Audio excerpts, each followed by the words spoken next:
Assalamualaikum warahmatullahi wabarakatuh. Perkenalkan, nama saya Fahmi Alamsyah dengan NIM 22821333083 dari jurusan Akuntansi Syariah kelas 3D. Tujuannya dibuat video ini yaitu untuk memenuhi mata kuliah Sejarah Pemikiran Ekonomi Islam. Di sini saya akan mengambil materi tentang aktivitas ekonomi dan bisnis Islam dinasti Abbasiyah. Langsung saja kita mulai ke pembahasannya. Sejarah berkembangnya dinasti Abbasiyah. Bani Abbasiyah meraih tampuk kekuasaan Islam setelah berhasil menggulingkan pemerintahan dinasti Bani Umayyah. Para pendiri dinasti ini adalah keturunan Al-Abbas paman Nabi Muhammad SAW, sehingga khilafah tersebut dinamakan Khilafah Abbasiyah. Dinasti ini didirikan oleh Abdullah As-Saffah bin Muhammad bin Ali bin Abdullah bin Abbas.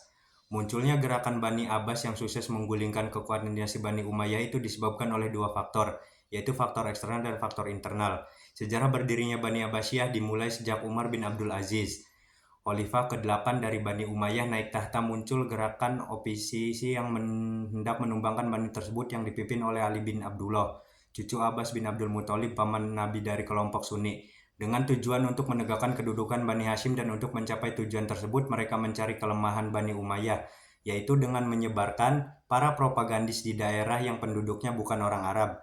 Ahmad Asy-Syalabi membagi masa pemerintahan Bani Abbasiyah menjadi 3 periode. Yang pertama, berlangsung dari tahun 132 Hijriah sampai 232 Hijriah, pada kekuasaan berada di tangan para khalifah secara penuh. Periode kedua berlangsung dari tahun 232 Hijriah sampai 590 Hijriah. Pada periode ini kekuasaan politik berpindah dari tangan khalifah kepada golongan Turki dan Bani Saljuk. Periode ketiga berlangsung dari tahun 590 Hijriah sampai 656 Hijriah.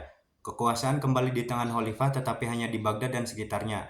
Lalu kebijakan moneter pada masa dinasti Abbasiyah. Kebijakan fiskal Abu al-Abbas as-Saffah Abu Abbas as-Saffah merupakan masa kejayaan pada masa khalifah Abu Abbas as-Salafi, mendeklarasikan dirinya sebagai khalifah pertama dinasti Abbasiyah. Ketika Abbas menjadi khalifah, ia diberi gelar as-Saffah yang artinya si penumpah atau peminum darah. Daulah Abbasiyah berdiri pada 750 sampai 125. Daulah As-Saffah menjadi pemimpin pertamanya. Abu Abbas As-Saffah diangkat menjadi khalifah pertama dinasti Abbasiyah pada 750.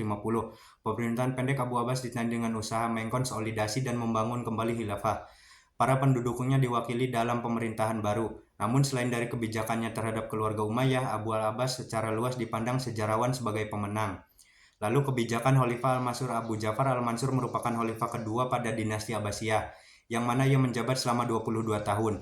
Pada masa pemerintahannya, Al-Mansur menetapkan beberapa kebijakan pada dinasti Abbasiyah, sehingga ia dapat membawa dinasti tersebut pada masa kejayaannya.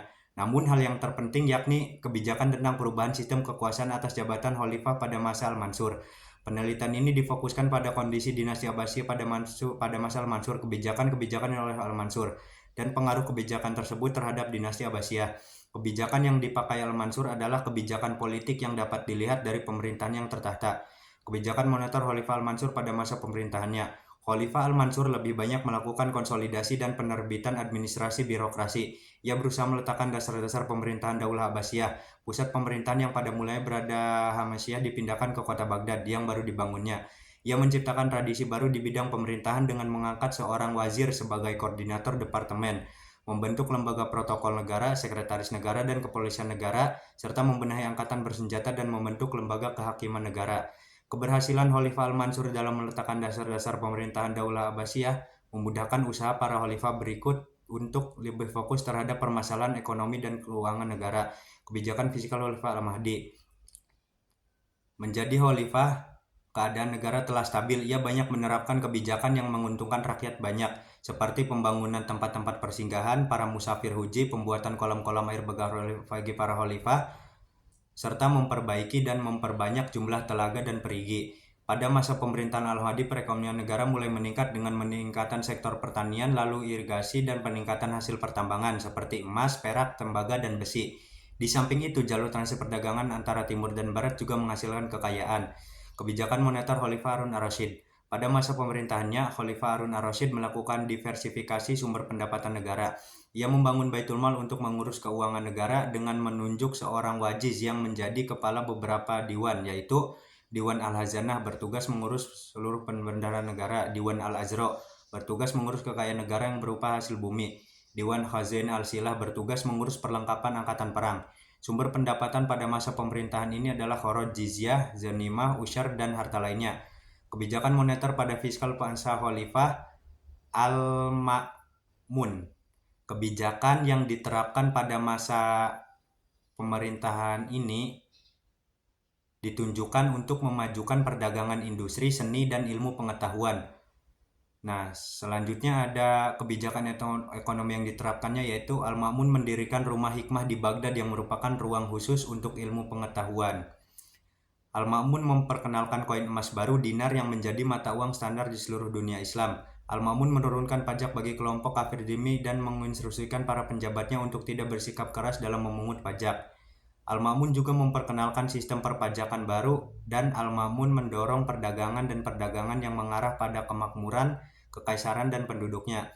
Nilai-nilai yang sesuai dengan zaman sekarang. Kemajuan peradaban Islam.